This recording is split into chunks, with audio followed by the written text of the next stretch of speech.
Katolik Santa Maria Goretti Lembean. Nanti mungkin bisa sekaligus saya tanggapi karena kita butuh waktu karena ini sudah mau jam 12. Kepada SMP Santa Maria Goretti Lembean, waktu dipersilakan kepada Ibu Angela. Silakan dulu. Mic-nya mungkin Bu, mic-nya belum. Mic-nya Ibu Angela, mic-nya belum diaktifkan. Iya, oke, sudah? Iya, oke. Terima kasih atas kesempatan. Selamat hari Minggu, selamat siang, dan selamat kita merayakan Kristus Raja Semesta Alam. Mohon maaf, terlambat masuk oleh karena ada kegiatan di gereja dan lain sebagainya. Oke, baiklah. Untuk dalam kami membuat apa yang sudah menjadi tugas kami untuk mengikuti kegiatan ini. Pada hari kemarin kami sudah mulai buat tahap demi tahap, yaitu pada hari kemarin kita masuk dalam tahap pendahuluan, di mana di situ ya digambarkan bagaimana ya perkembangan manusia di abad ke-21 ini, yang juga disebut juga manusia globalisasi, ya, tentunya. Dan tentunya di dalam perkembangannya itu pasti akan ada tantangan di sana, dan di mana tantangan itu juga pasti akan ada peluangnya di sana. Tapi untuk di dalam menyadari bahwa di dalam perkembangan kehidupan manusia ada tantangan dan peluang. Nah, tentunya yang dihadirkan oleh globalisasi itu, nah tentunya itu tantangan itu tentunya akan bisa dihadapi oleh karena adanya perkembangan ilmu pengetahuan, teknologi, dan informasi. Sehingga sekolah itu sebagai salah satu sarana pendidikan, dan tidak hanya berfungsi mendidik manusia untuk dapat mengembangkan kompetensi pengetahuan dan keterampilannya, tapi lebih dari itu juga sekolah sebagai sarana untuk menggali kesadaran akan jati diri seseorang. Nah, itu yang digambarkan pada bab 1 pendahuluan pada hari kemarin, dan masih dalam pendahuluan tentunya dari kami juga itu harus mencari apa yang menjadi pedoman pegangan kami, yang kami masukkan itu sebagai landasan filosofi, yaitu yang iman Katolik, ya, moral, dan juga dengan apa yang menjadi moto dari Ki Hajar Dewantoro, dan juga ada landasan hukum yang menjadi pegangan pedoman kami untuk melangkah selanjutnya. Dan pada saat ini kami sudah membuat yang tahap yang berikutnya, yaitu yang kami masukkan itu dalam bab yang kedua. Nah, ini akan dipaparkan oleh wakil kepala sekolah saya, yakni Memrati Santosa SPD. Jadi kepada Memrati Santosa SPD, saya persilahkan. Izin share screen, Pak. Silahkan Ibu.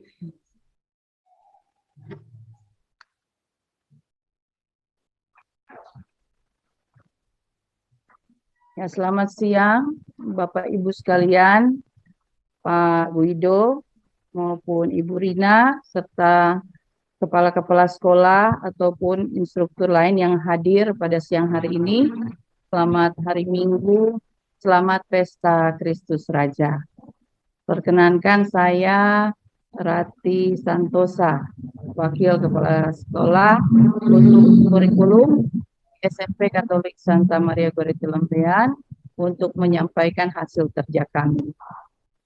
Setelah pada kesempatan yang lalu, seperti yang dijelaskan oleh Kepala Sekolah, di bab 1 dalam naskah akademik kami berusaha untuk memberikan gambaran maupun apa yang menjadi latar belakang sekaligus tujuan dari penyusunan naskah akademik kami.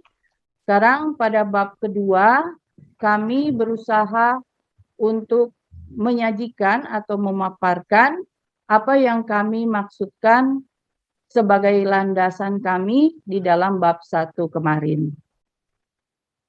yaitu yang menjadi nilai-nilai inti atau core values dari beberapa aspek berikut ini. Yang pertama, kami mengambil nilai inti iman Katolik dalam terang Injil Kristus, yaitu salah satunya yaitu yang tercantum dalam Matius 28 ayatnya yang ke-19 sampai 20. Karena itu pergilah, jadikanlah semua bangsa muridku. Ya. Kami memandang ini sebagai suatu misi perutusan, dan sebagaimana juga kemarin yang diminta oleh salah satu narasumber, kami berusaha untuk mengkolaborasikan misi perutusan ini dalam langkah-langkah yang diambil oleh gereja berdasarkan dokumen-dokumen gereja yang bisa kami temukan. Jadi ternyata di dalam gereja sendiri, mohon maaf ya Pak, ternyata dalam gereja sendiri ada paradigma baru, yaitu mewartakan Yesus Kristus sebagai juru selamat bagi semua manusia, seperti yang tercantum dalam dokumen Ecclesia in Asia, yang menegaskan bahwa tidak mungkin ada pewartaan Injil yang sejati tanpa memaklumkan Yesus sebagai Tuhan. Evangelii Nuntiandi juga berbicara perihal pewartaan Yesus Kristus dan karya keselamatannya yang terbuka bagi semua orang. Dengan kata lain, dia sudah mencakup aspek globalisasi ataupun kebinekaan global ataupun pluralisme.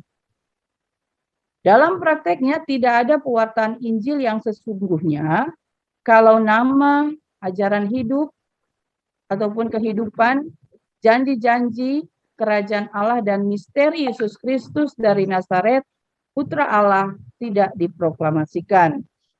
Untuk itu, gereja mempunyai keharusan untuk mewartakan Injil kepada semua orang, agar kebenaran Allah semakin dipahami dan hidup. Nah, dalam hal ini, gereja memandang sekolah sebagai posisi yang penting, yaitu melalui kualitas hidup Kristiani serta karya-karya cinta kasih dapat mewartakan Kristus ke dalam dunia ini, khususnya bagi orang-orang muda. Dalam GE8 ini, gereja memandang sekolah Katolik sebagai kehadiran gereja di dalam dunia, terutama dunia pendidikan. Sekolah Katolik adalah salah satu sarana, alat, dan tempat pendidikan sekaligus pembinaan iman bagi orang-orang muda. Sekolah Katolik harus terlibat secara aktif dan komprehensif dalam mewartakan kasih Tuhan bagi semua peserta didik yang dilayaninya. Sekolah Katolik harus mengusahakan lingkungan sekolah yang berjiwa kasih Injili, mengembangkan siswa secara utuh, mempersiapkannya menjadi garam dan terang masyarakat, serta mengambil bagian dalam karya di tengah masyarakat. Nah, inilah yang menjadi bingkai utama keutamaan sekolah kami, yaitu misi evangelisasi atau tugas pewartaan gereja di tengah-tengah pluralisme atau kebinekaan global abad 21. Kemudian kita tiba pada nilai keteladanan yang kedua, yaitu yang kami ambil dari Santa Pelindung kami, Santa Maria Goretti. Nah, ini adalah cerita kisah hidup dari Santa Maria Goretti. Saya tidak akan bacakan secara gamblang, tapi saya akan bacakan saja suntingan-suntingan yang penting. Ya. Jadi yang pertama, nilai yang keteladanan yang dapat kami ambil dari Santa Pelindung kami adalah ketaatan pada kehendak Allah. Hal itu dibuktikan dengan kisahnya, yaitu Marieta dibesarkan di tengah-tengah keluarga yang menghidupi iman sebagai dasar bagi kehidupan mereka. Mereka miskin secara lahiriah, tetapi kaya secara rohani, karena mereka sesungguhnya orang beriman yang mempercayakan seluruh kehidupannya kepada Tuhan. Meskipun kesulitan hidup terus melilit mereka, namun semangat iman tidak luntur. Maria Goretti tetap bersemangat mengikuti pelajaran agama, menyongsong pesta komuni pertama.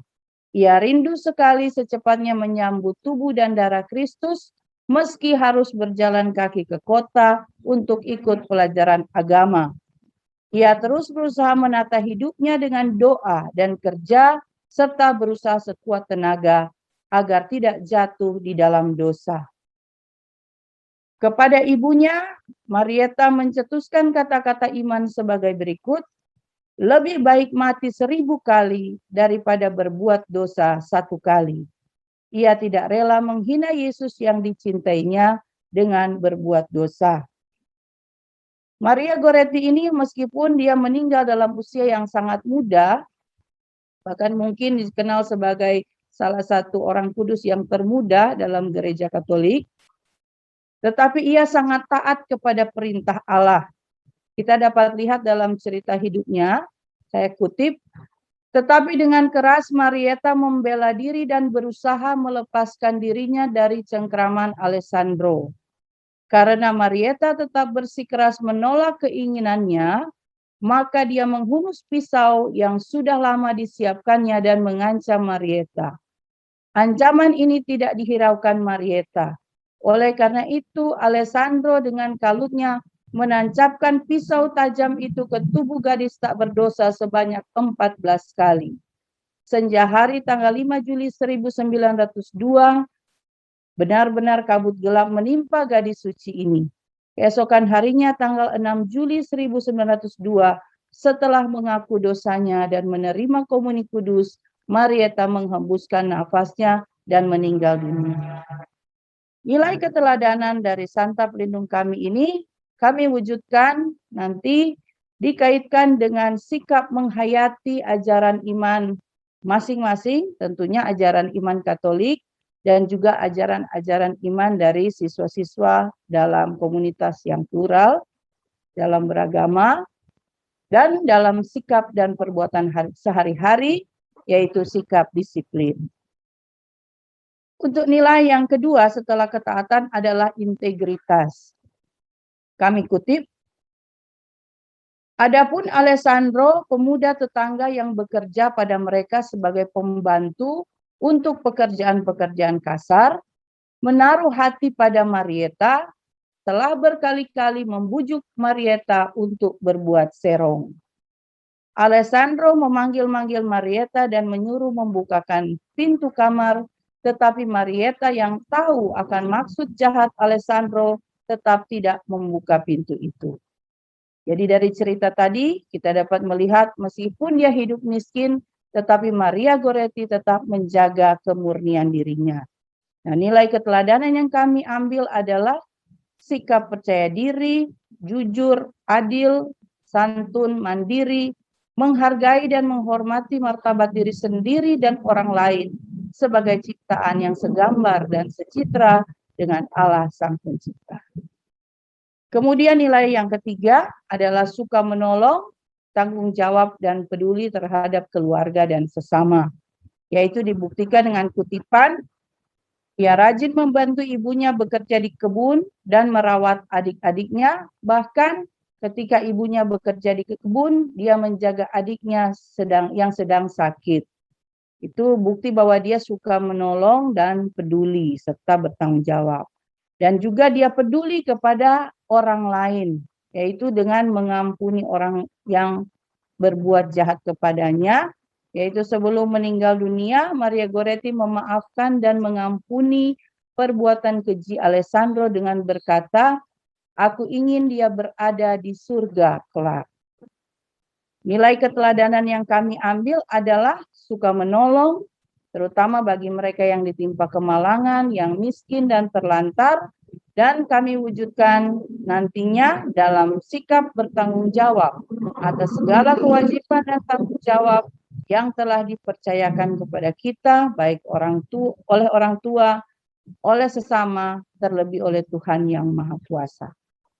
Untuk nilai keteladanan juga kita bisa nyatakan dalam kepedulian kepada sesama warga sekolah dan manusia, orang-orang miskin yang dilanda bencana dan terlantar, cinta damai, yaitu menghindari perselisihan dan perundungan atau bullying, baik secara fisik maupun non-fisik atau secara verbal.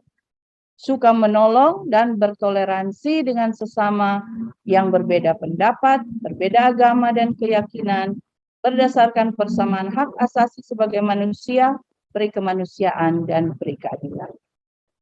Yang terakhir, nilai yang kami ambil dari Santa Benedicta kami adalah mengampuni.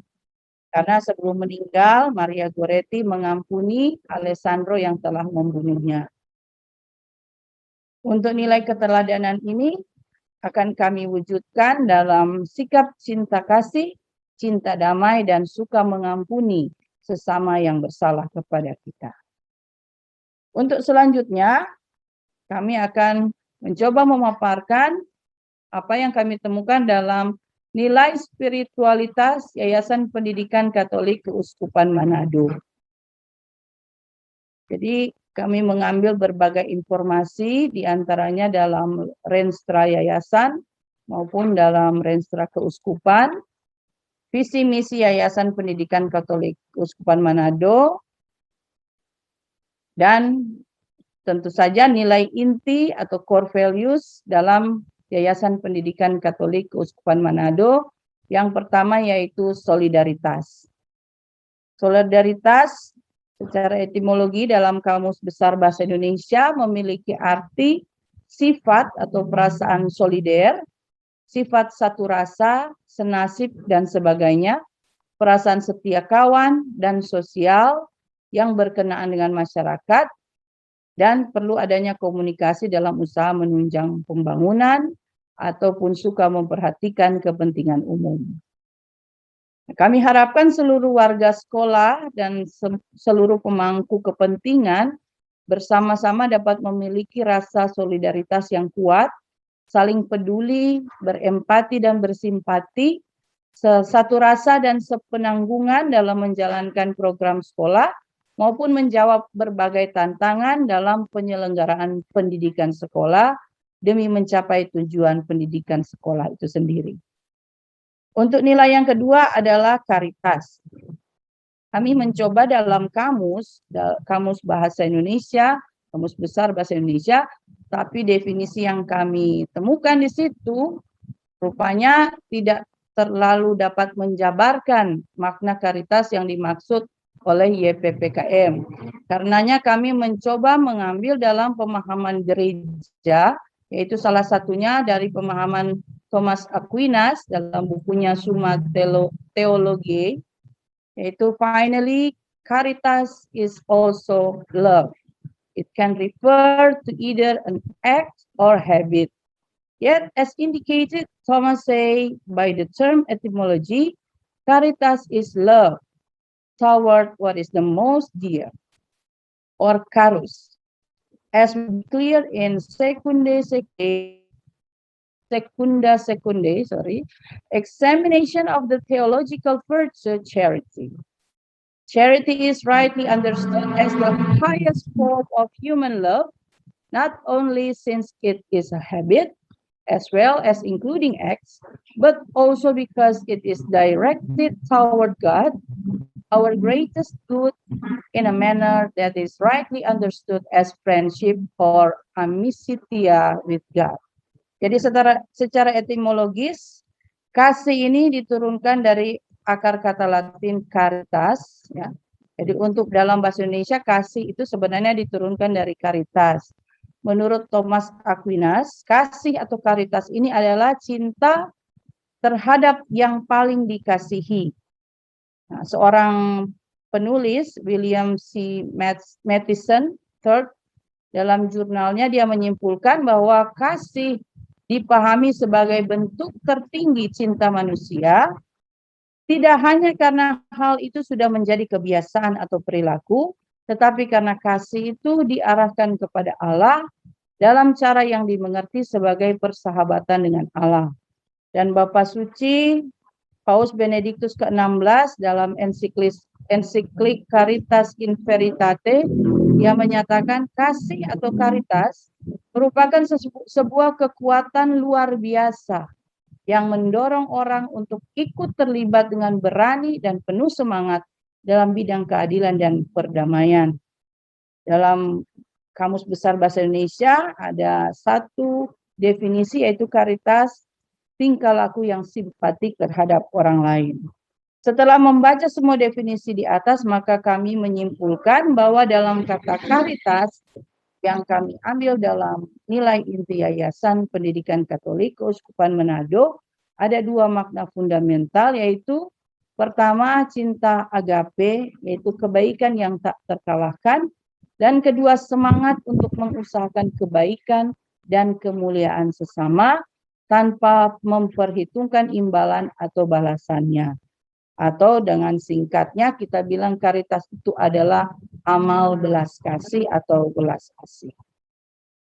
Untuk nilai yang ketiga yaitu subsidiaritas, dalam kamus juga kami menemukan penjelasan mengenai subsidi ini hanya bantuan uang dan sebagainya kepada yayasan, perkumpulan, dan sebagainya. Untuk kata bersubsidi artinya mendapat subsidi. Biasanya dikaitkan dengan sekolah, misalnya sekolah bersubsidi. Nah, kami kembali mencari di dalam dokumen-dokumen gereja. Nah, dikatakan bahwa suatu kelompok masyarakat di tingkat yang lebih tinggi jangan mencampuri kehidupan intern kelompok yang lebih rendah atau mengambil alih fungsi-fungsinya, tapi sebaliknya harus mendukung dan membantunya bila terdesak oleh berbagai kebutuhan dan menolongnya, memadukan kegiatannya dengan kegiatan kelompok sosial lainnya selalu demi kesejahteraan. Ada juga prinsip subsidiaritas dalam gereja yang kita dapat lihat, yaitu prinsip pengaturan yang berpegang pada pemecahan masalah bukan secara sentral, namun pada bagian yang lebih kecil, sehingga pemecahan masalah manusia dapat dilakukan dengan tepat guna dan mengedepankan martabat manusia. Ada juga penjelasan yang kita dapat lihat dalam ensiklik dari Paus Pius ke-11, yaitu mengambil alih dari individu-individu apa yang dapat mereka selesaikan dengan inisiatif dan usaha mereka sendiri, serta menyerahkannya kepada komunitas adalah kesalahan besar.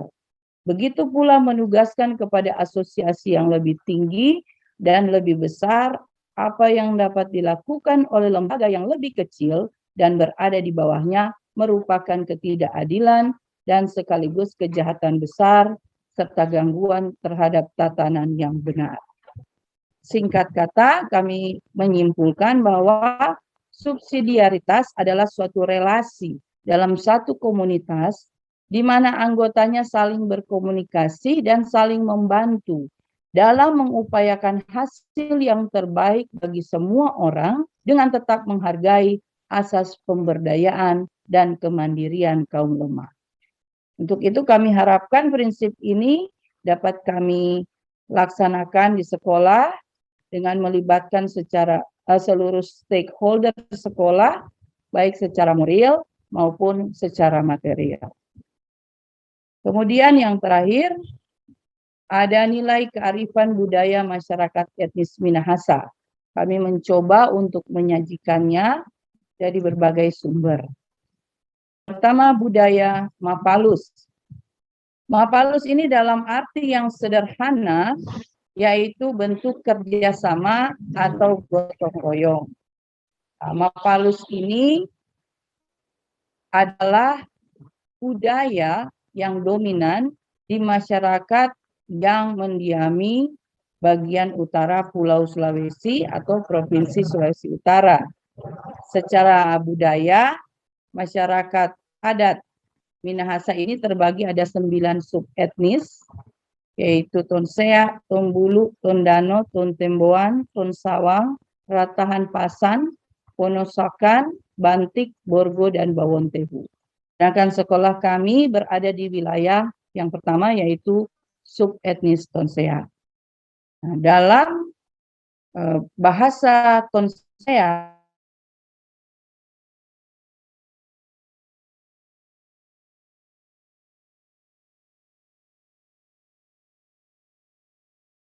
ini secara etimologi berasal dari kata palus, tolong bersama. Awalan ma yang ditambahkan itu artinya melakukan.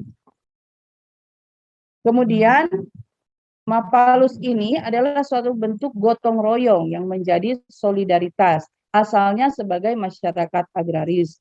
Namun dalam prakteknya, mapalus ini memang menyentuh seluruh aspek kehidupan masyarakat yang ada di Minahasa, baik aspek religi maupun aspek pengetahuan, aspek politik, budaya, dan seni.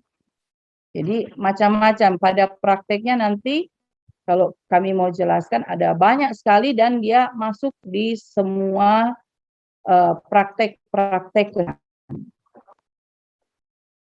Kemudian keaslian Mapalus menunjukkan bahwa setiap anggota Mapalus merasa bersatu dan disatukan oleh salah satu tujuan, yaitu kesejahteraan dan kemakmuran bersama.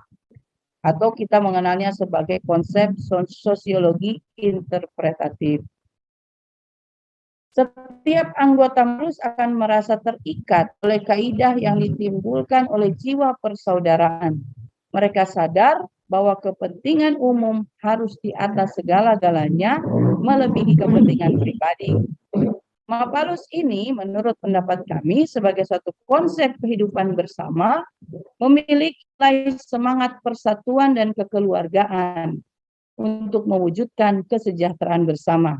Di dalamnya sudah ada juga nilai suka bekerja sama, solidaritas, karitas, subsidiaritas. Jadi dengan demikian, etos kerja Mapalus ini jika dijiwai oleh seluruh warga sekolah, kami mengandalkannya menjadi kehidupan belajar mengajar di sekolah. Kemudian ada juga dari budaya kami mengambil filosofi Sitou Timoutou. Filosofi ini dikemukakan oleh Dr. Gerungan Saul Samuel Yakob Ratulangi, seorang politikus, jurnalis, dan guru asal Minahasa, Sulawesi Utara. Dia seorang matematikawan dan doktor ilmu pasti pertama di Indonesia. Dia dikenal dengan filsafatnya Sitou Timoutou, yang kira-kira diartikan manusia baru dapat dikatakan manusia apabila telah memanusiakan manusia. Beliau juga mempunyai peranan besar atas kemerdekaan Indonesia, salah dengan menyebarkan berita proklamasi kemerdekaan yang telah dibacakan oleh Insinyur Soekarno. Sam Ratulangi adalah seorang anggota panitia persiapan kemerdekaan Indonesia yang berhasil merumuskan Undang-Undang Dasar 1945 sekaligus merupakan gubernur Sulawesi yang pertama. Nah, dalam bahasa daerah kami, yaitu Minahasa subetnis Tonsea, Tou ini artinya manusia. Timou artinya tumbuh atau dalam konteks itu sudah terjadi, ya, kata kerja bentuk lampau atau ditumbuhkan. Jadi untuk Timou itu ditumbuhkan.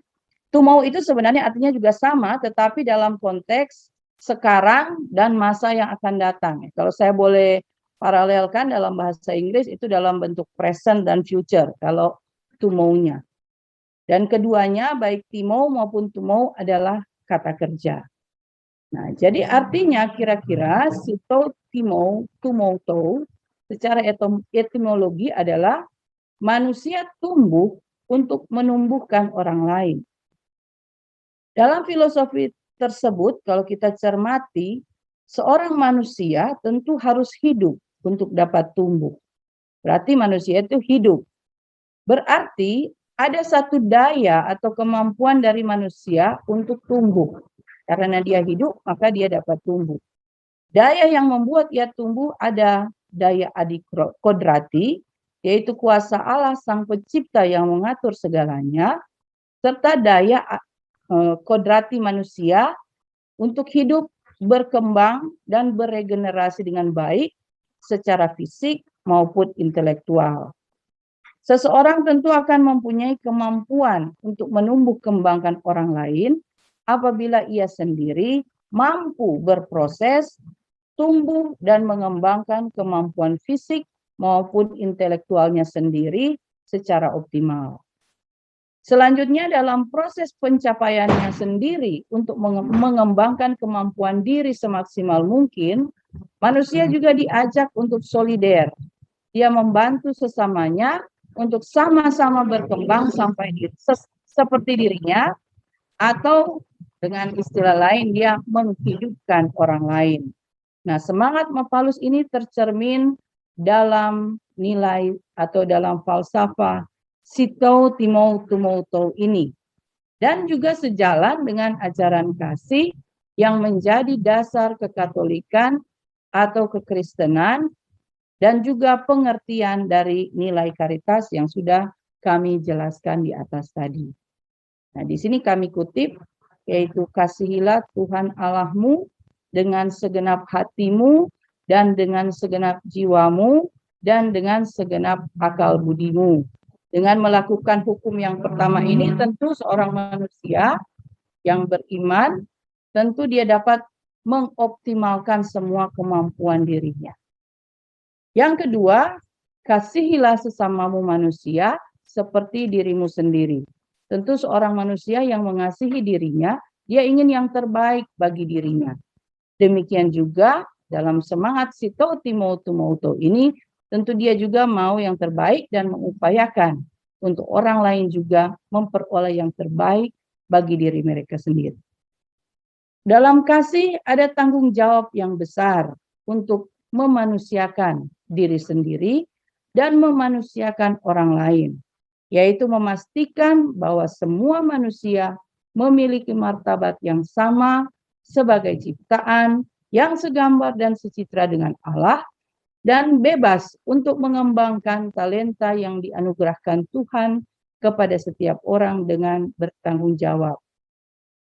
Tujuan utama dari falsafah Sito Timou Tumoutou ini adalah supaya setiap orang berusaha dan berupaya untuk hidup dan berkembang secara wajar, adil, jujur, mandiri, dan beradab dalam wujud perilaku sebagai manusia sejati yang unggul dan berintegritas.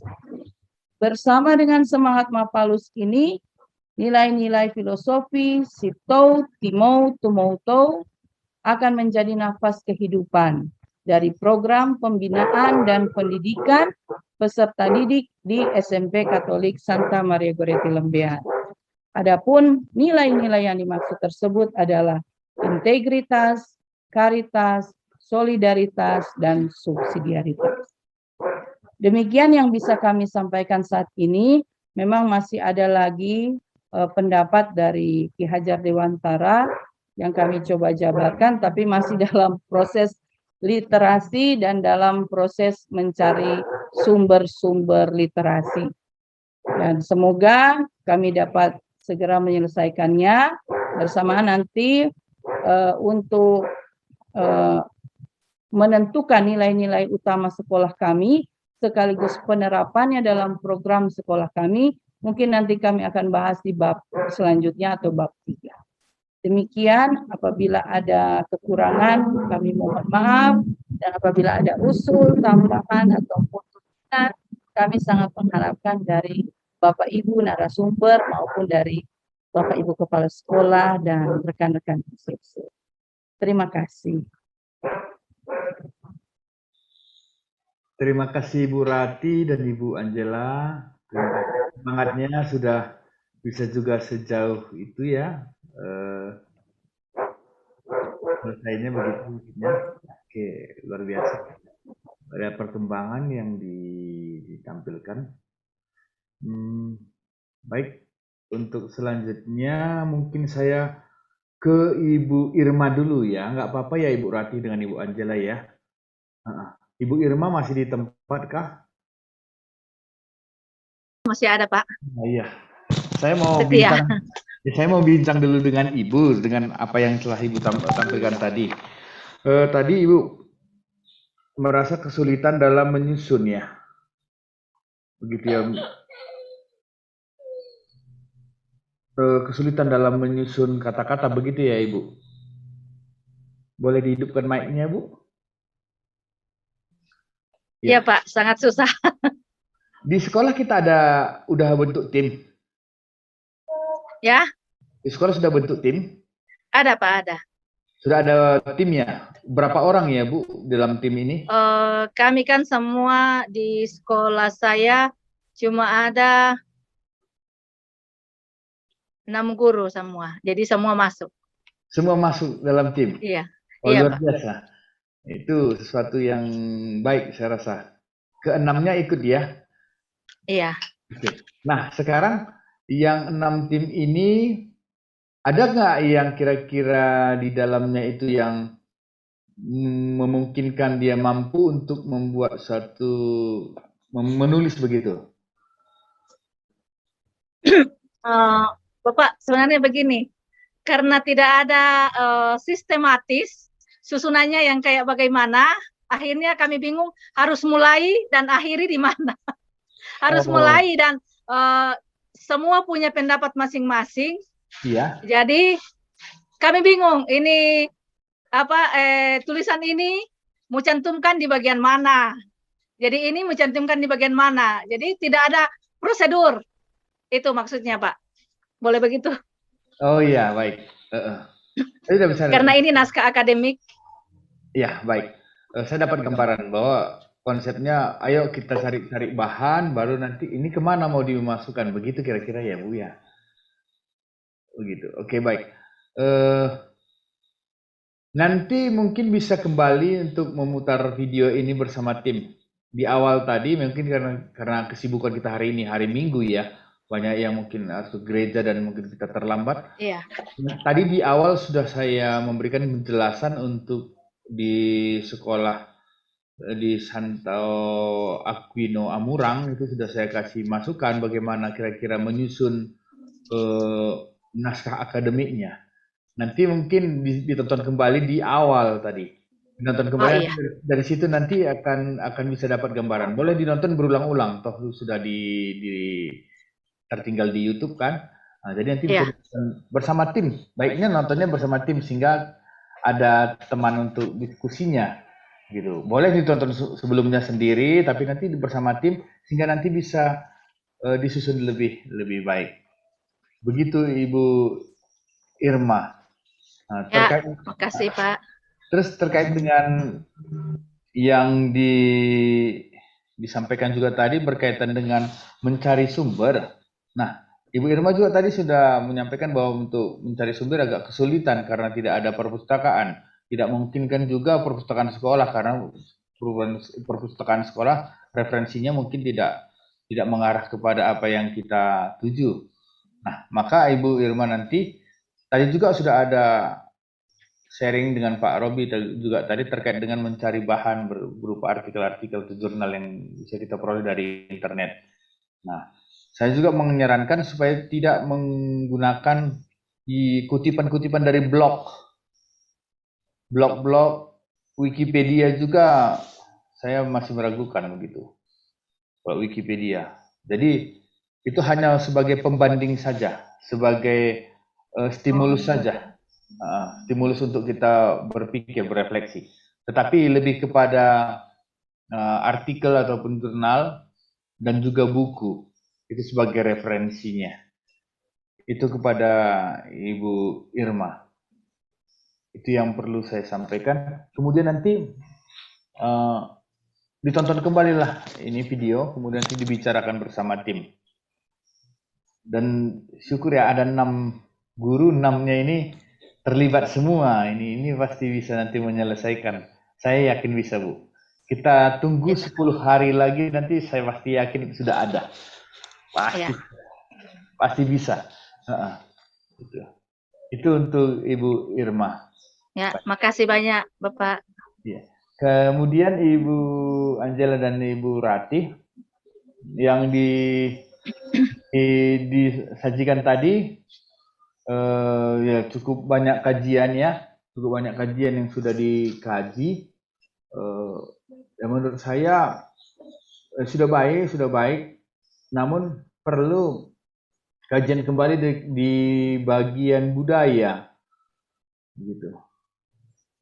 Bagian budaya itu juga perlu dikaji lebih dalam.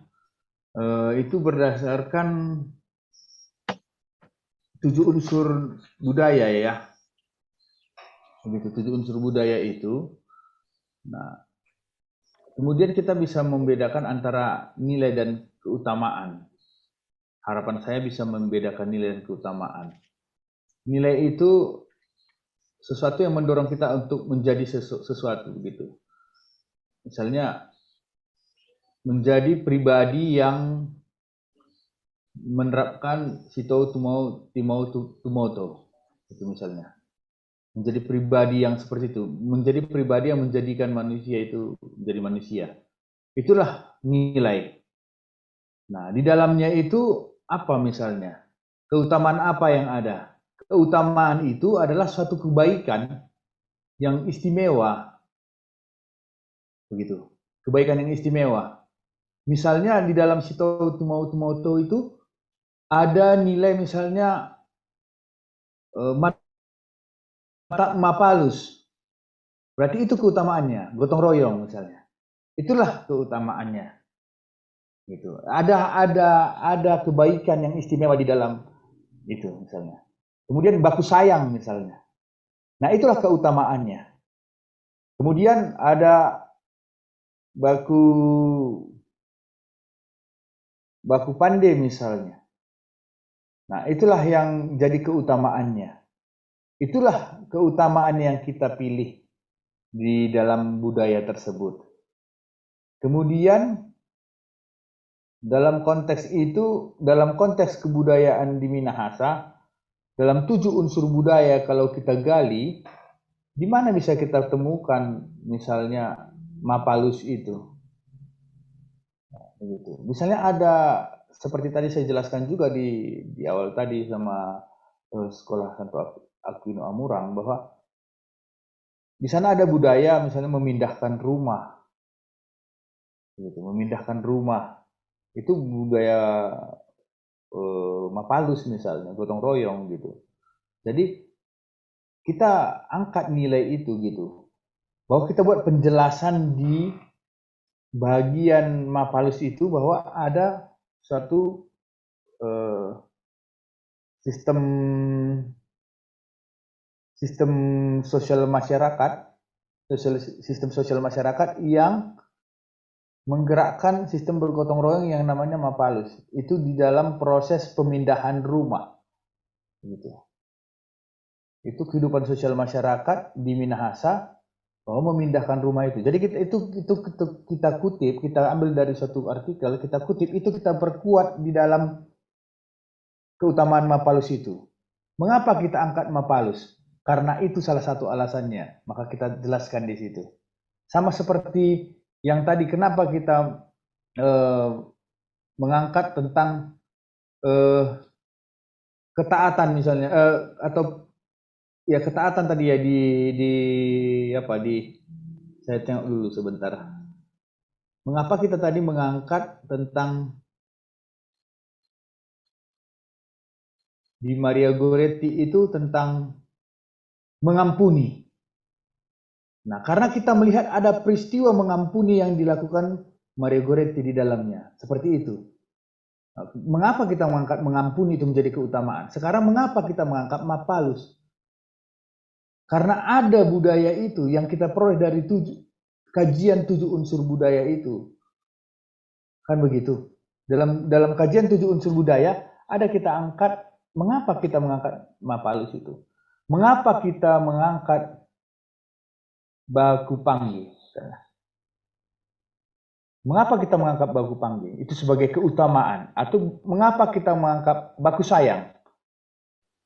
Di mana di 7 unsur budaya itu kalau kita kaji ada yang mengangkat itu. Jadi nanti waktu kita memberi penjelasan tentang baku sayang itu, di situ bisa kita jelaskan secara kebudayaan itu, bahwa begitulah masyarakat Minahasa begitu. Bahkan bisa kita berikan penjelasan yang lebih dalam. Seperti tadi di dalam diskusi di awal tadi dikatakan bahwa pindah rumah itu tidak ada upah untuk yang memindahkan, hanya dikasih makan saja. Jadi kita bisa menjelaskan di situ bahwa dalam konsep Mapalus itu bahwa proses gotong royong itu tidak menuntut upah yang besar, tetapi tidak menuntut upah, tetapi hanya kebersamaan, makan bersama, yang juga masyarakat bersama yang membuat makanan itu. Nah, di situ kan bisa kita jelaskan, kita refleksikan bahwa memang ya begitu, luar biasa sebenarnya ya, luhur sekali begitu. Kalau kita pikirkan manusia zaman sekarang, sedikit mungkin bergerak langsung menuntut biaya. Sedikit bergerak menuntut biaya. Tetapi kita mau mengangkat nilai Mapalus, nilai budaya itu, begitu. Jadi dalam penjelasan itu jelas bisa kita jelaskan tentang berkaitan dengan pemindahan rumah misalnya. Itu kan salah satu bentuk kegiatan masyarakat di Minahasa. Ada nilai di dalamnya, yaitu nilai Mapalus. Nah, itu kita ungkapkan ke dalamnya. Itu menjadi alasan. Jadi itu akan memperkaya penjelasan kita, Ibu Ratih dan Ibu Angela. Jadi penjelasan tadi sudah ada banyak penjelasan. Terima kasih, itu harapannya dikutip dari sumber-sumber yang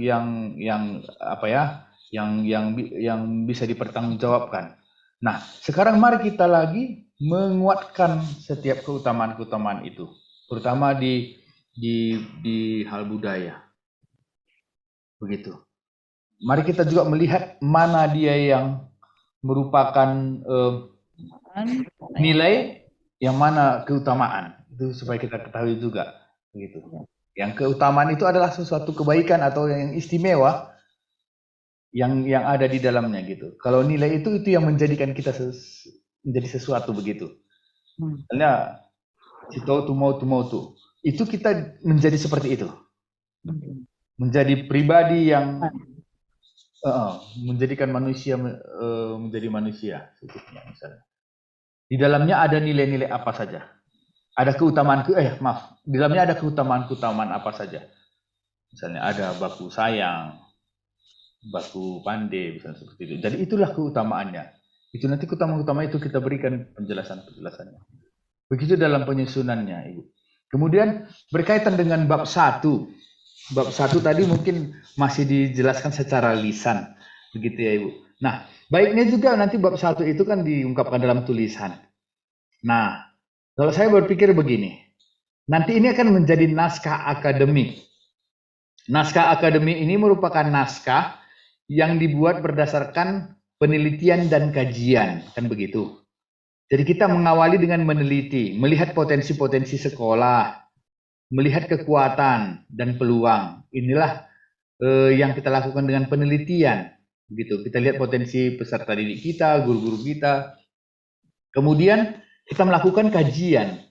Kajian itulah seperti ini, kita melakukan literasi, mengkaji budaya, begitu. Nah, inilah kita membuat yang namanya naskah akademik. Naskah akademik ini nanti kan akan direncanakan untuk diintegrasikan ke dalam dokumen kurikulum. Itulah yang biasanya kita kenal dengan dokumen 1, dokumen 2, dokumen 3, begitu. Itu kan dokumen operasional, gitu. Nanti naskah akademik ini yang akan dihantarkan ke dokumen itu, begitu, diintegrasikan. Jadi nanti KTSP-nya setiap sekolah itu tidak mungkin lagi sama, tidak akan ada lagi kesamaan. Karena kita punya ciri sendiri, kita punya ciri ya, kita punya Maria Goretti, sekolah lain tidak punya itu, begitu. Nah, jadi naskah akademik ini yang mau kita selesaikan. Harapannya naskah ini menjadi tujuan kita, naskah akademik ini tujuan kita. Harapannya naskah akademik ini sungguh-sungguh kita kaji supaya ini nanti bisa benar-benar bermanfaat. Nah, kenapa sungguh-sungguh dikaji? Supaya kuat naskah akademiknya. Nah, penelitiannya tadi sebaiknya dilengkapi. Sambil mengkaji dengan berliterasi sambil juga melakukan penelitian di sekolah. Riset-riset kecil begitu. Ada siswa kita kan mungkin sudah hadir ya Bu di sekolah? Udah ada tatap muka kah? Belum? Belum ada tatap muka. Belum ada, masih secara online ya? Iya, masih secara daring, Pak. Daring ya? Oke, baik. Ya. Kalau secara daring mungkin bisa kita mengumpul data secara daring misalnya. Apakah secara daring sudah semua menggunakan alat telekomunikasi? Smartphone seperti itu? Ya, sudah ya 90-an%, Pak. 90-an% ya? Ya. Jadi termasuk juga sebenarnya penggunaan smartphone itu juga perlu kita data. Artinya kalau 90% itu memungkinkan nggak nanti seandainya di FGD 2 kita berpikiran untuk merancang pembelajaran yang berbasis yang menggunakan smartphone misalnya atau gadget. Memungkinkan nggak? Nah, maka ini data-data seperti ini penting. Begitu. Nanti kita konsep, nanti ini sekolah kita mau kita arahkan ke blended learning misalnya. Ternyata selama ini pun misalnya anak-anak punya handphone tapi punya gadget tapi penggunaannya masih terbatas seperti itu. Jadi perlu dipikirkan kan begitu. Atau sekolah kita 50% siswa tidak punya smartphone, dia tidak punya gadget. Bagaimana kita membuat pembelajaran berbasis e-learning kan misalnya seperti itu. Atau kita buat pengembangan seperti apa. Jadi ini akan berlanjut sampai nanti di FGD 2. Maka data di awal ini naskah akademi ini harus kuat. Maka datanya itu dikumpulkan lebih akurat. Kemudian misalnya kita mau melihat potensi anak-anak begitu. Potensi anak-anak ini mungkin kita membandingkan ini mau mengukur anak-anak ini menggunakan kecerdasan ganda misalnya, multiple intelligence. Kita gunakan itu sebagai bahan penelitian kita. Ternyata misalnya kita melihat anak-anak ini lebih dominan memiliki kecerdasan interpersonal daripada intrapersonal. Interpersonal itu berkaitan secara sosial, artinya anak itu lebih cenderung belajar itu, cerdasnya itu secara sosial, tidak sendiri, gitu. Oleh karena itu kita sudah bisa nanti menetapkan strategi pembelajarannya bagaimana gitu. Model pembelajaran apa yang akan kita gunakan? Itu nanti kan akan dibicarakan di FGD 2. Iya. Maka dari sekarang kita butuh melakukan penelitian begitu. Seperti itu. Silakan dilakukan riset-riset di situ. Sambil mengkaji, riset. Sebarkan angket, tarik riset, kemudian seperti itu. Kemudian kondisi guru kita melihat potensi-potensinya. Nah, mana guru kita yang punya potensi lumayan ya kita lihat bagaimana perkembangan selama ini, prestasi-prestasi yang sudah ditunjukkan oleh sekolah misalnya. Itu kita lihat untuk menetapkan arah gerak selanjutnya nantinya. Begitu.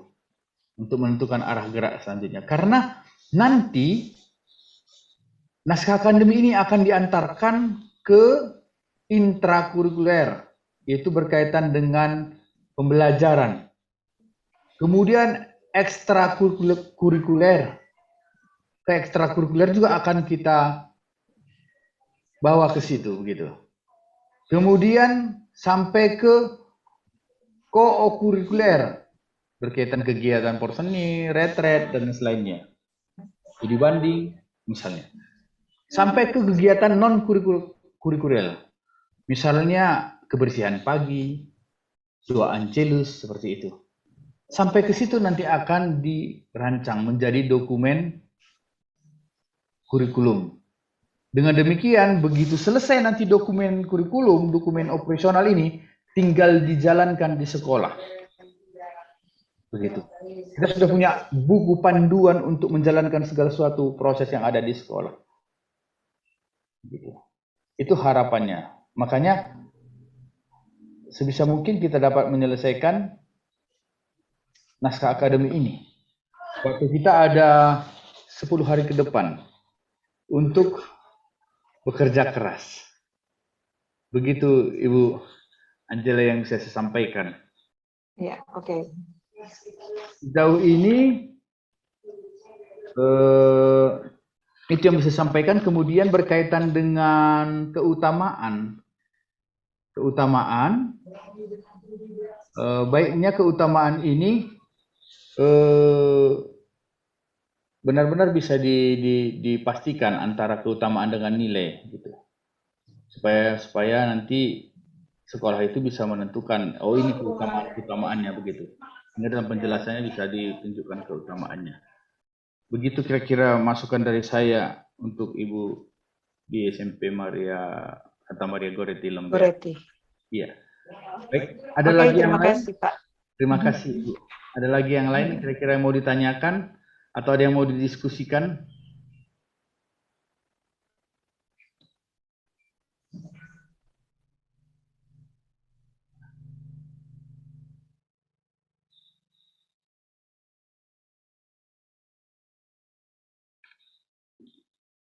Kita masih ada waktu ya, kita tidak usah buang-buang waktu, kita sampaikan saja sampai batas waktu yang ini. Jadi kita masih punya waktu untuk berdiskusi, begitu.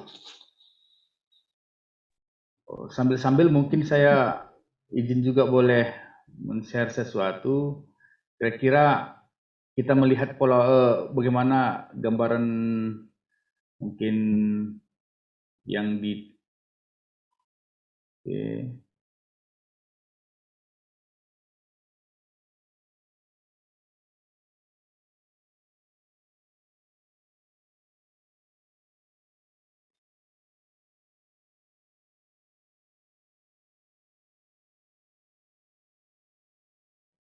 bentar.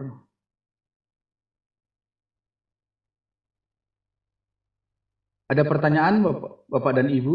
Ada kira-kira yang mau ditanyakan? Kira-kira kalau mau dikerjakan dalam waktu 10 hari ini sudah tahu nggak kira-kira? Apalagi?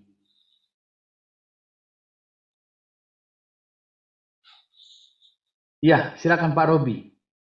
Silakan, mic-nya Pak. Mic-nya sekali lagi Pak. Ya, Pak. Oke, ya, terima kasih Pak Gido.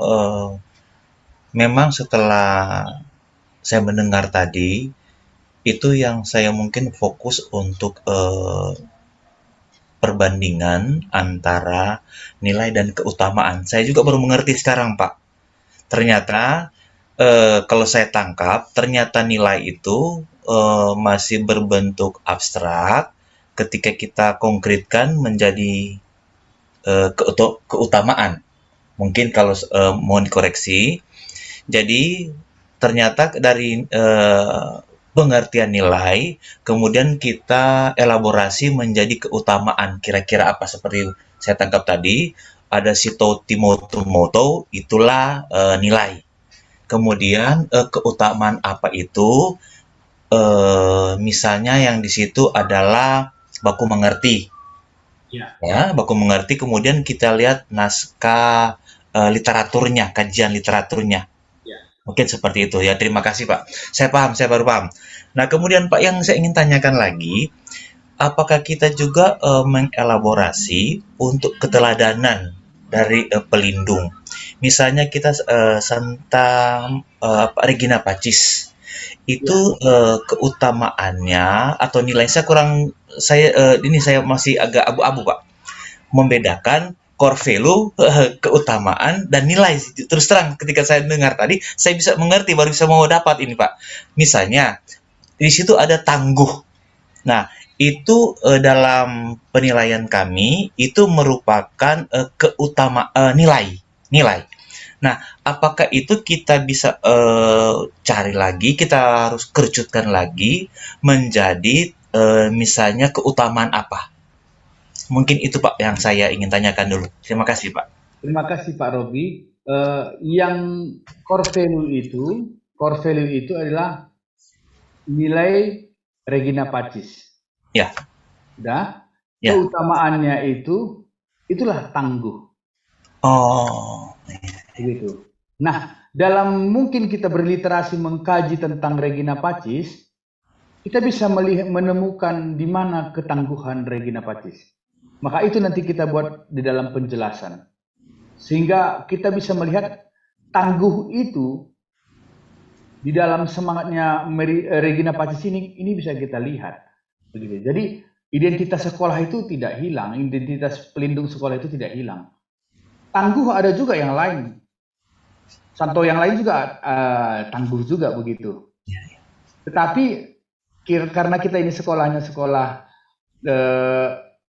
Regina Pacis, ya tangguhnya Regina Pacis itu begitu.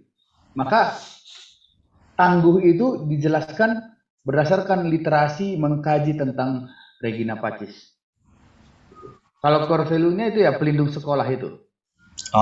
Ya spirit pelindung sekolah, spirit Regina Pacis. Itulah dalam hal ini nilai gitu.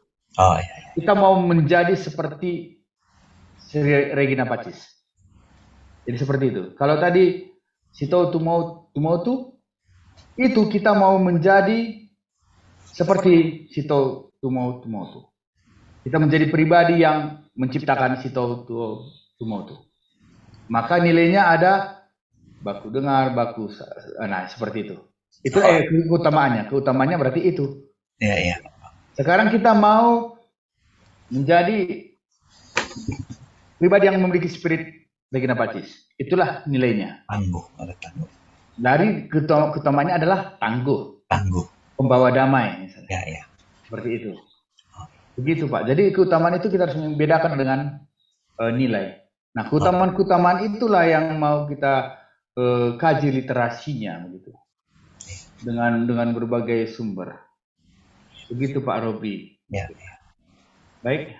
Ada lagi yang lain? Ada lagi Pak. Mari.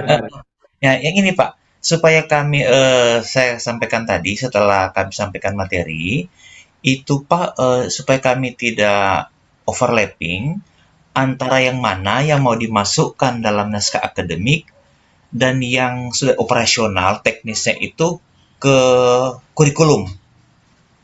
Nah, maksudnya memang ini kan tidak ada aturan baku tentang apa yang harus dimuat dalam naskah akademik. Tapi supaya kami hanya ingin fokuskan ke naskah akademik, jangan semua apa yang ada dicantumkan dalam naskah akademik ternyata ada juga di itu, ada juga di kurikulum. Jadi batasannya kira-kira sejauh mana yang bisa kami ambil dari naskah akademik, kemudian kita sampaikan ke naskah kurikulum nanti. Terima kasih, Pak. Baik.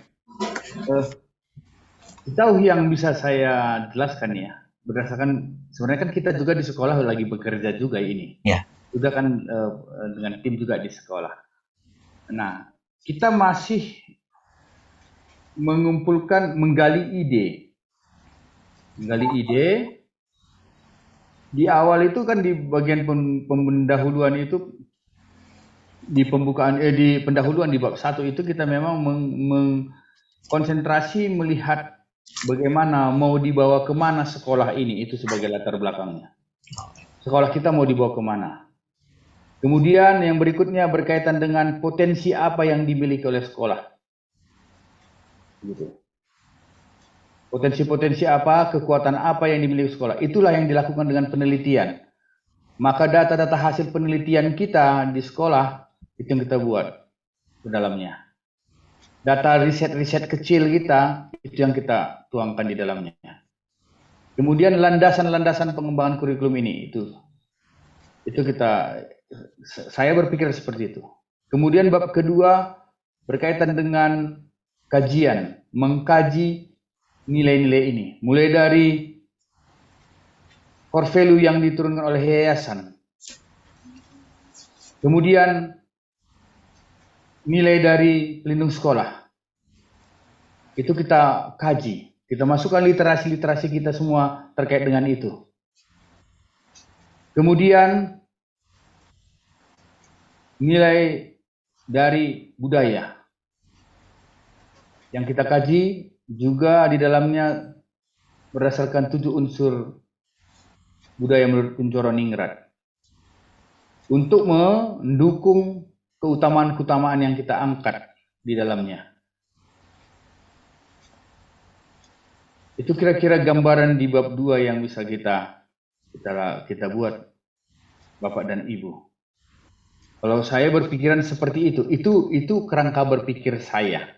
Saya katakan itu kerangka berpikir saya. Nah, setelah itu bagaimana nanti di bab 3 kita mau menerapkan itu ke kurikulum selanjutnya, begitu. Ke dokumen kurikulum. Kira-kira gambarannya bagaimana seperti itu. Ya, paham. Baru nanti itulah berkaitan dengan kesimpulan, saran, dan implikasi, bisa seperti itu. Itu yang bisa saya gambarkan tentang naskah yang sederhana mungkin ya. Saya tidak bisa repot-repot membingungkan nanti dengan struktur yang bingung, tetapi jelas dia di awal apa, di kajian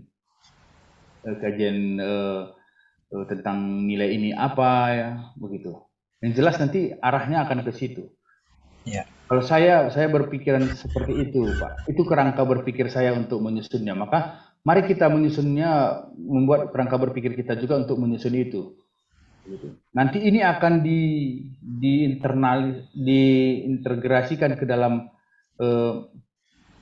dokumen kurikulum.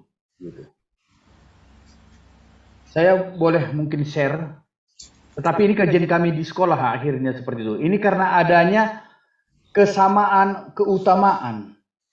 Ini mungkin saya akan coba share. Mungkin ini hasil pekerjaan. Ini saya membuat hasil pekerjaan jadi seperti ini. Saya share.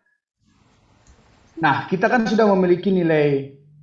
Ada yang diturunkan dari sekolah, dari yayasan, dari sekolah seperti itu. Ternyata dia memiliki kesamaan dengan nilai yang ada di dalam budaya. Begitu. Dia memiliki kesamaan dengan nilai yang ada di dalam budaya. Nah, saya coba share. Ini pekerjaan kita di sini. Makanya saya coba mungkin apakah kita melihatnya seperti itu ya.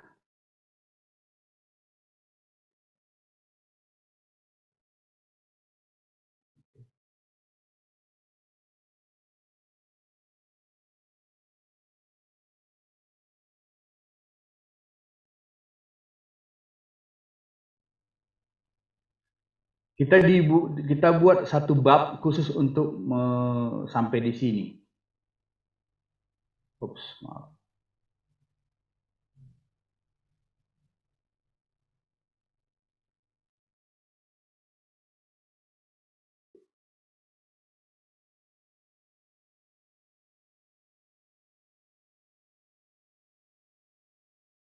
Nah, kita kaji seperti ini. Ada satu keutamaan di dalam nilai sekolah kita itu bersemangat. Yaitu keutamaannya itu senantiasa bersuka cita.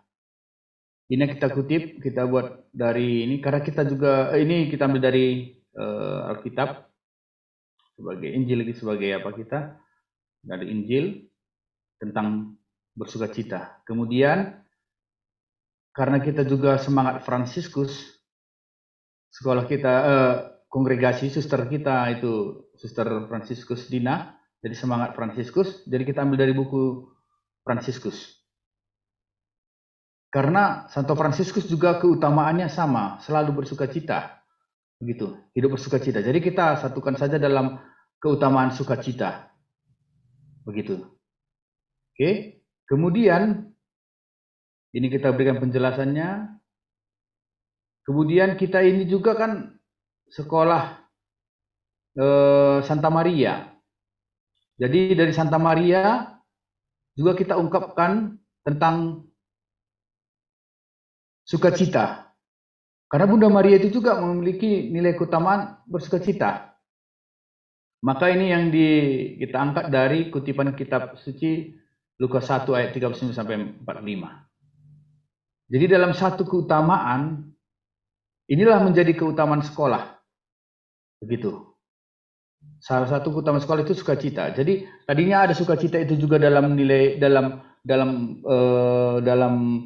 Bunda Maria ada sukacita, di dalam nilai yang diturunkan oleh yayasan juga ada sukacita, maka kita buat dalam satu penjelasan. Seperti ini. Setelah itu, nah, Sebagai seorang Kristen kita selayaknya berpegang teguh dalam Tuhan pada setiap keadaan kita alami, kita dapat merasakan sukacita. Sebagai contoh, kita bersyukur saat mendapat kegembiraan, juga menghadapi kemalangan. Ingatlah, jika kita mampu bersabar dalam kemalangan, maka di situ Tuhan Allah memberi kekuatan dan kemampuan kita untuk tabah menghadapi suatu cobaan. Ini berdasarkan kajian dari atas, kita buat kesimpulan sintesanya seperti itu. Kemudian, ternyata dalam kajian budaya kita juga, ya, kita memiliki 10 keutamaan budaya. Antaranya namanya ada bujur, ada dan macam-macam, ada 10. Nah, keutamaan ini sudah beririsan juga dengan semangat sukacita itu sendiri. Ya, yaitu keutamaan bujur, sabar ibas nggelu atau sabar dalam hidup. Kemudian olah relem-relem, ini artinya jangan mendendam. Itu ajaran budaya di sini. Jadi ada 3 yang beririsan. Maka kira-kira gambarannya seperti ini. Sukacita itu beririsan dengan la relem-relem, beririsan dengan bujur dalam budaya Karo, beririsan dengan sabar, beririsan dengan tek mandi bata. Setelah ini kita lihat irisannya ini, bahwa ini menjadi satu kesatuan menurut kita dalam sukacita. Maka ini kita lihat juga di dalam profil pelajar Pancasila, dia masuk apa begitu. Ternyata di dalamnya ini ada kemandirian, ada bergotong royong, ada beriman bertakwa kepada Tuhan yang Maha Esa dan berakhlak mulia. Jadi dari 6 nilai budaya itu di dalamnya ini ada. Maka akhirnya kita mendefinisikan sukacita itu demikian. Maka kita buat definisi sukacita. Sukacita merupakan keteguhan hati dalam Tuhan dan suka maupun duka. Dalam cikepen silima dan gelemen silima. Ini nilai di budaya kita, budaya Karo. Cikepen silima dan gelemen silima, terwujudnya sikap olah relem-relem yang artinya menjadi pembawa damai. Git nampati yang artinya suka menolong. Kehamatan yang artinya mempunyai sikap sopan santun. Bujur yang artinya sikap yang mampu terbuka dan apa adanya. Sabar ibas ngeluh yang berarti kuat dan tangguh dalam hidup. Dengan demikian akan terwujud sikap tek mandibata yang berarti mengimani Tuhan sebagai pemberi rahmat, kekuatan dan kebijaksanaan. Sehingga dapat terwujud profil pelajar Pancasila yang sadar akan diri dan situasi yang dihadapi atau yang disebut dengan mandiri dan memiliki semangat berbagi yang di dalamnya itu adalah bergotong royong untuk membentuk akhlak pribadi, akhlak kepada manusia dan akhlak beragama, yaitu nilai beriman bertakwa kepada Tuhan yang Maha Esa dan berakhlak mulia dalam profil Pancasila. Nah, inilah jadinya arti sukacita itu. Itu yang kita buat di sini. Karena kita menemukan banyak sebenarnya kesamaan dalam sukacita itu. Jadi saling berintegrasi mereka semua begitu. Jadi kita memilih akhirnya sukacita itu seperti ini. Gitu. Ini yang kita buat di sini. Kemudian kita mewujudkan. Nah, sukacita dapat diwujudkan dengan perilaku. Kita menentukan perilaku-perilakunya. Nah, ini perilaku-perilakunya. Ini yang kita buat. Begitu. Ini tambahan dari yang sudah dikaji oleh Bapak dan Ibu. Yang kita buat di sekolah ini. Begitu. Jadi kita buat perilakunya ini diawali dengan kata kerja operasional ya. Dengan menggunakan taksonomi Bloom. Gitu. Mengikuti norma yang baik dalam bernegara. Begitu. Jadi kita buat perilaku-perilaku yang bisa menunjukkan sikap sukacita itu, keutamaan sukacita itu, begitu. Jadi ini perilaku-perilaku yang menunjukkan sikap sukacita itu ataupun keutamaan sukacita itu. Jadi sukacita itu bisa kita artikan sudah seperti ini begitu, bahwa ini bagian dari nilai budaya juga untuk bersukacita. Yang diwujudkan dengan ini nilai-nilai budaya ini. Dan ini juga merupakan bagian dari profil Pancasila. Begitu. Kita di sekolah sampai sejauh ini kita buat, inilah finalnya naskah yang kita buat di sekolah, produknya gitu. Sampai produk ini nanti tinggal dibawakan ke materi pembelajaran ke berikutnya begitu. Ke program-program pembelajaran. Ini nanti diangkat. Ketika pembelajaran nanti yang membutuhkan sukacita, jadi anak sudah memang harus mengetahui tentang pengetahuan tentang sukacita ini yang sudah kita definisikan seperti ini. Begitu. Jadi anak itu akan terbentuk menjadi pribadi yang sukacita sesuai dengan nilai sekolah, sukacita sesuai dengan nilai budaya, sukacita yang sesuai dengan profil pelajar Pancasila. Gitu. Dia nanti akan kita harapkan menjadi pribadi yang memiliki sukacita sesuai dengan nilai sekolah, sukacita yang sesuai dengan nilai budaya, sukacita yang sesuai dengan profil pelajar Pancasila. Bagaimana mereka bisa bersukacita seperti itu jika mereka melakukan perilaku seperti ini? Ini perilaku mereka.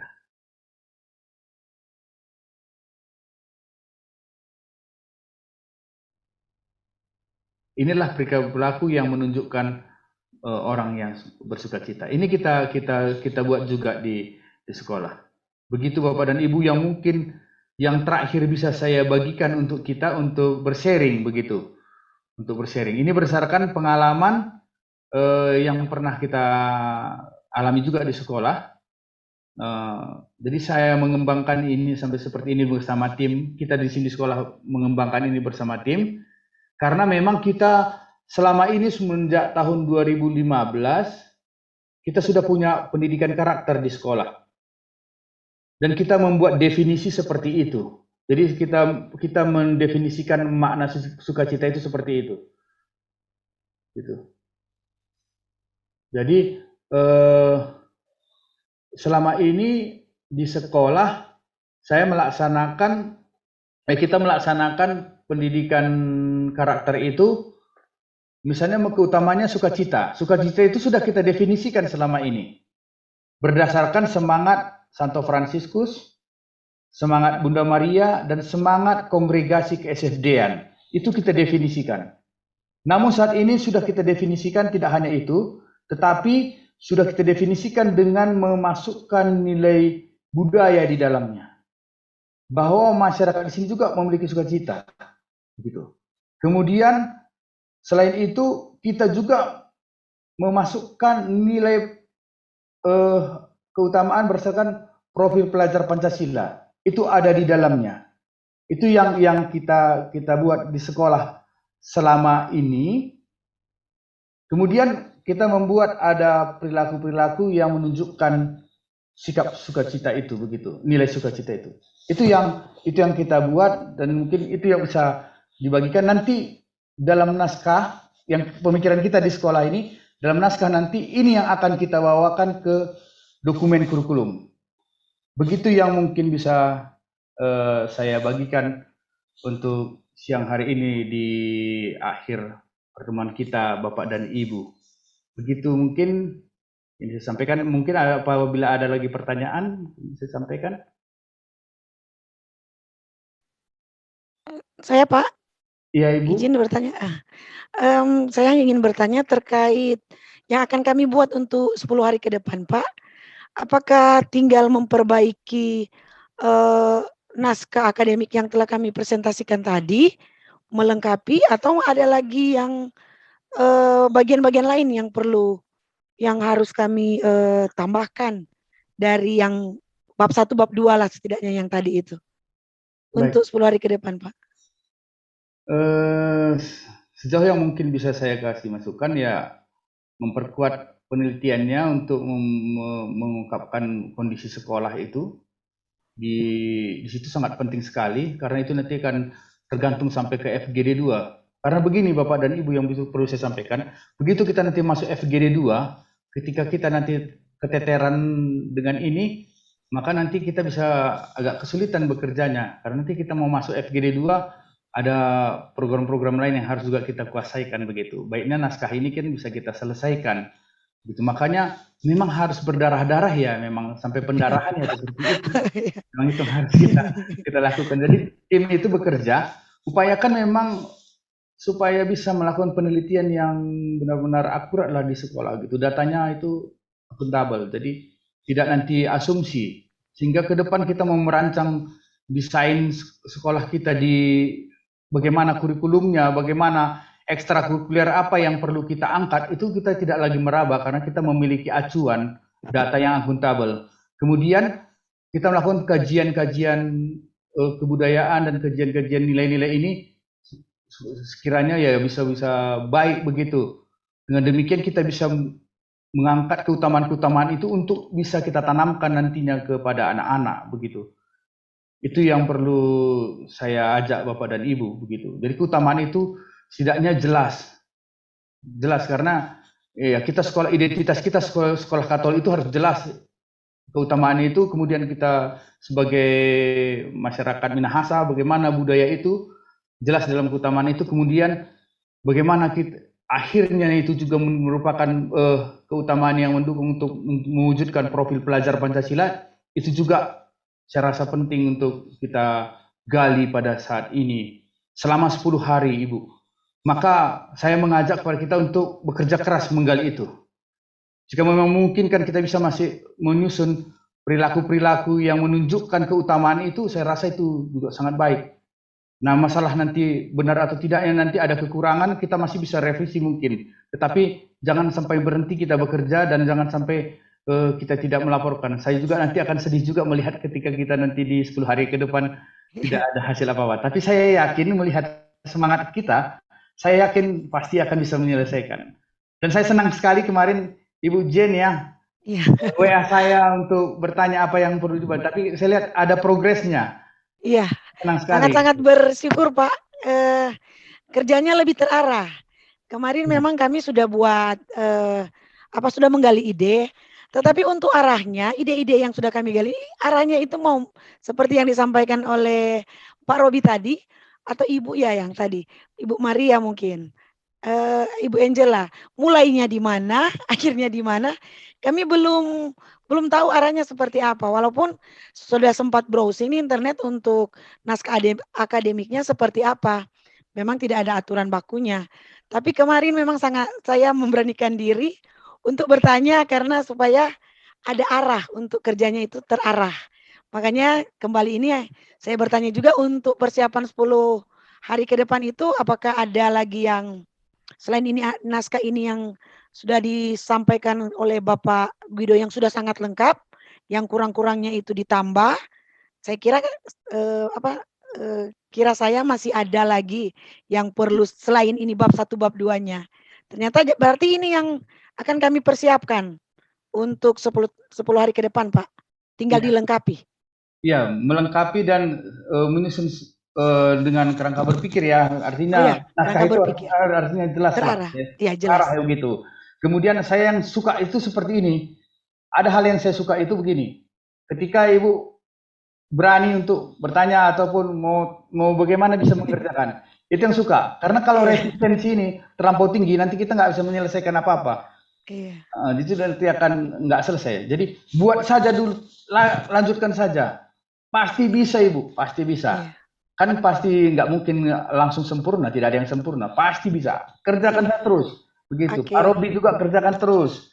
Begitu. Ibu Angela juga kerjakan terus. Ibu Rati, pasti nanti jadi Ibu, pasti. Amin. Kalau apa bingung-bingung bisa kita komunikasi lagi. Kemudian menonton kembali YouTube yang sudah ini kan gitu. Oke Pak, makasih. Baik, masih ada Bapak dan Ibu? Baik, jika tidak ada, saya rasa cukup mungkin dari saya, mungkin sampai di sini yang bisa kita laksanakan diskusi hari ini. Saya lihat ada Bruder Warto juga di sini. Selamat siang, Bruder. Ya mungkin ada penguatan atau ada yang mau disampaikan oleh Bruder? Saya mengikuti dari pagi tadi kok Pak Guido, hanya saya tidak on cam. Oh iya. Dari 2 Bu siapa tadi ya pulang misa Kristus Oh, iya, iya. Raja dan seterusnya kesulitan mau merangkai bunga aja belum bisa, apalagi merangkai kata-kata kalimat segala macam. Iya. Ya. Tapi saya mengikuti coaching diskusi pagi ini sangat luar biasa. Pak Wido memberikan pendampingan yang hebat, bagaimana membangun kerangka berpikir dalam mengembangkan sekolah, mulai dari nilai-nilai dan bagaimana menyusun langkah roadmap untuk mencapai nilai tadi, yang salah satunya membangun diri yang tangguh atau ketangguhan tadi. Nah, itu sebuah keutamaan yang harus dilakukan setiap hari agar kita mencapai nilai yang kita idam-idamkan. Karena ini kegiatan coaching yang terakhir sebelum kita minggu depan memasuki tahap FGD yang kedua, yaitu menyusun kurikulum. Saya atas nama teman-teman dari Pangudulur yang bersama dengan fasilitator mendampingi Bapak Ibu semuanya, mengucapkan terima kasih walaupun sejauh saya mendengar Bapak Ibu di sana sini masih ada kesulitan, keraguan, tetapi saya menangkap rasa optimis dari Bapak Ibu semua untuk menyusun apa yang kita namakan naskah akademik kurikulum kita. Itu saya kira mau nggak mau harus kita buat. Jadi naskah akademik itu kan boleh dikatakan, atau kalau boleh dikatakan semacam kitab suci sekolah kita. Dasar menyusun kurikulum atau laku utama sekolah kita. Maka setiap tahun kan kita menyusun KTSP, maka dasar penyusunan KTSP itu ya naskah akademik yang sudah kita susun, karena kita berbasis pengembangan sekolah berbasis nilai, agar sekolah kita benar-benar kita bangun, kita rancang berdasarkan nilai yang memang sudah kita gali berhari-hari, mungkin 2 bulanan ya lebih kita bergulat menemukan nilai-nilai yang sebaiknya kita tanamkan kepada anak-anak. Maka minggu depan kita sudah akan mulai masuk babak baru menyusun kurikulum. Lah, kurikulum itu semacam peta jalan, petunjuk arah bagi anak-anak, bagi guru, bagaimana guru mengarahkan anak-anak, bagaimana anak-anak diarahkan menuju ke sebuah suasana, situasi, kualitas yang kita harapkan, yang kita rumuskan di naskah akademik tadi. Maka seperti pesan Pak Wido tadi, seperti disampaikan oleh Bu Yulita tadi, 10 hari ke depan ya harus berdarah-darah, tidak hanya berdarah-darah, apa tadi Pak Wido menyampaikan? Muntah darah mungkin ya.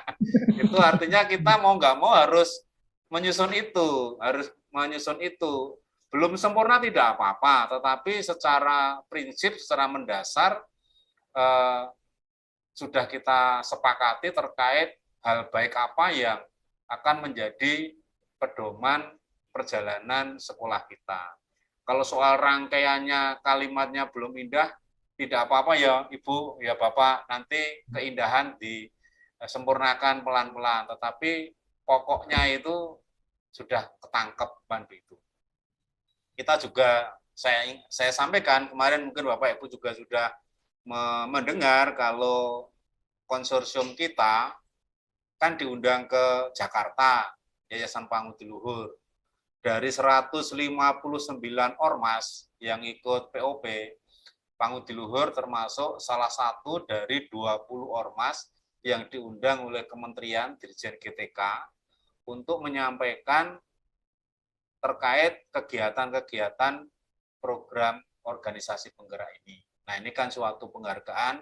Mungkin mereka memantau melihat live streaming di YouTube kita atau rekaman-rekaman yang ada di YouTube, lalu dipandang apa yang kita lakukan ini hal yang baik dan mendasar. Terima kasih untuk segala usaha baik yang sudah kita lakukan dan akan kita lakukan. Ini baru baru sepertiga jalan karena 3 tahun. Sepertiga pun belum ya, karena 3 tahun ya. Kita tidak boleh lelah di tengah jalan ya. Terima kasih Pak Guido untuk pendampingannya.